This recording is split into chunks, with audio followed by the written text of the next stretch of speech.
Alright, for 4.7, I'm going to do 3 problems today to try to help you out with your homework.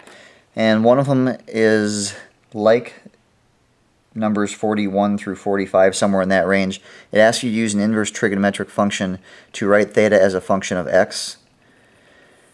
Second problem I'll take a look at is finding the exact value of a compound function with trig functions, so the tangent of the arc sine of negative 3/4. And of course the negative 3/4 gives us a little bit of a problem because it's not something I recognize on the unit circle. It's not like being 1/2 or square root of 3/2, but we can still solve it. And then if you get that problem, it's worded differently, but the last problem I'll do is almost the exact same thing. It's write an algebraic expression that's equivalent to the secant of the arc sine of x minus 1. So I've got variables in there, but it is exactly the same as the second problem that I'm going to do. Hopefully you'll see the similarities. It's just worded differently the way what they're asking. Alright, so for the first one, use an inverse trig function to write theta as a function of x. So let's just assume that I don't know how to find the hypotenuse here. I, for some reason, forgot how to do the Pythagorean theorem. According to the angle that they are giving me, I have the side opposite, I have the side adjacent. So I know that opposite adjacent, that deals with tangent. So I can say that the tangent of theta, this angle, is equal to x minus 1 over x squared minus 1. And then all I need to do to solve for theta is, I can't divide by a tangent, I have to take the tangent inverse of both sides. And that is going to give me tangent inverse, if I was showing everything, this is what it would look like, of the left side times the tangent inverse of the right side. The tangent and the tangent inverse undo each other, that's why theta is now isolated, is equal to, you can say tangent inverse or you can write arctangent, either one is fine. And then this, some of you probably saw it already, x minus 1, nothing you have to worry about that. The denominator factors into x plus 1 and x minus 1. So those actually cancel. So really it would simplify to 1 over x plus 1. And that's the answer that they're looking for.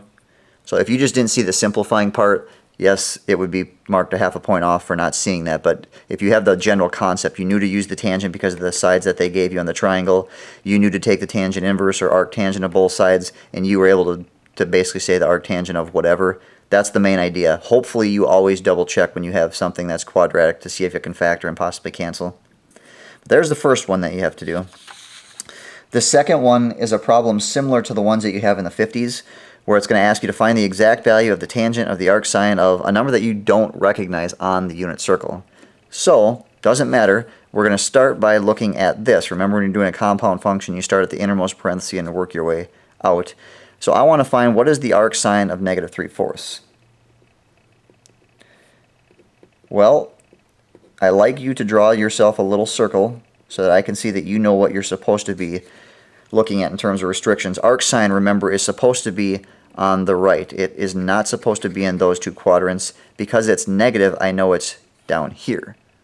So when you draw your triangle to show your work for this, I would want you to draw a triangle that looks like it's actually in that fourth quadrant, where there's the angle theta. Alright, it's arc sine, so that means I'm trying to figure out what theta is. Technically, I'm not going to actually figure it out. I'm going to use a right triangle to help me. Alright, it's sine. That means it's opposite over hypotenuse. So 3 is the opposite.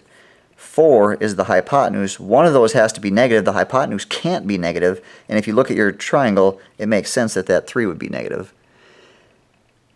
Alright, and now what am I going to do? Well, I need to find the tangent of this particular triangle is what it's asking me for. So I need to know what that side length is. So I'm just going to find that missing side length by doing my Pythagorean theorem. And I'm going to say that a squared, which I'm calling this a, plus b squared, which this is b, is equal to c squared. And so I get a squared is equal to 9, plus 9, I always do that. A squared plus 9 is equal to 16. A squared is equal to 7. I would take the square root of both sides and technically be plus or minus, but if you look at your triangle, you're going to the right. So it's the positive square root of 7. Now by me finding that triangle, I've in a roundabout way found the arc sine of negative 3/4. Technically they want me to find the angle. Well, I don't actually have the angle because I'm doing this without a calculator. Otherwise I could just type in arc sine with a calculator, but you would not have a calculator for this problem. So now that I've got the triangle, now look back here and say, okay, what do they want? They want the tangent of it. So what is the tangent of this triangle? Well, it's opposite over adjacent. So this answer would be -3 over the square root of 7, or hopefully you will rationalize.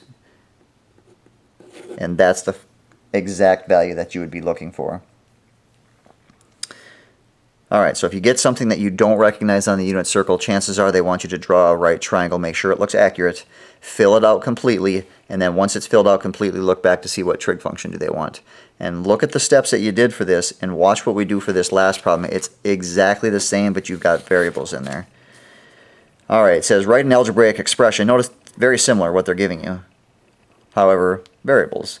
And I'm again going to start at the innermost parenthesis.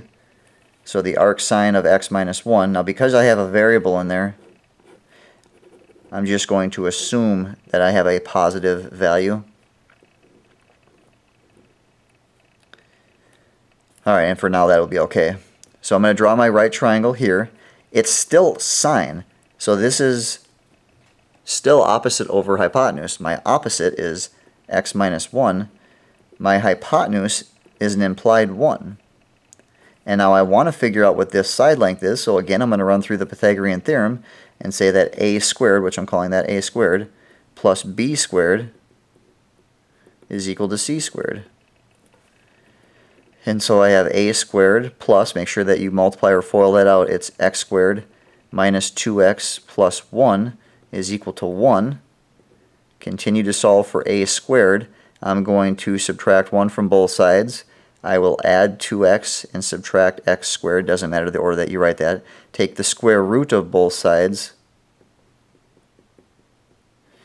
and there's my side length. It's not an actual number like we're used to working with, but it doesn't change what I do. You notice the steps that I did are identical to the last problem. And now that I've got the triangle filled out, well, now I'll look back here and see, okay, what trig function do they want? They want the secant. So again, I'm going to think in terms of cosine. The cosine would be that radical over 1. The secant is going to be 1 over that radical. So it's 1 over the square root of 2x minus x squared. A lot of times the book, if they have variables inside the radical, they don't actually rationalize. If you wanted to rationalize it, you could. Anytime you have a number in the denominator like that you have to rationalize. If it's a variable, the book a lot of times doesn't. So it kind of depends on the book. If you left that on the quiz or the test, I would take it. If you rationalize it, obviously I would take it. Alright, those are 3 problems for 4.7. If you're having any trouble, feel free to come in and ask for help.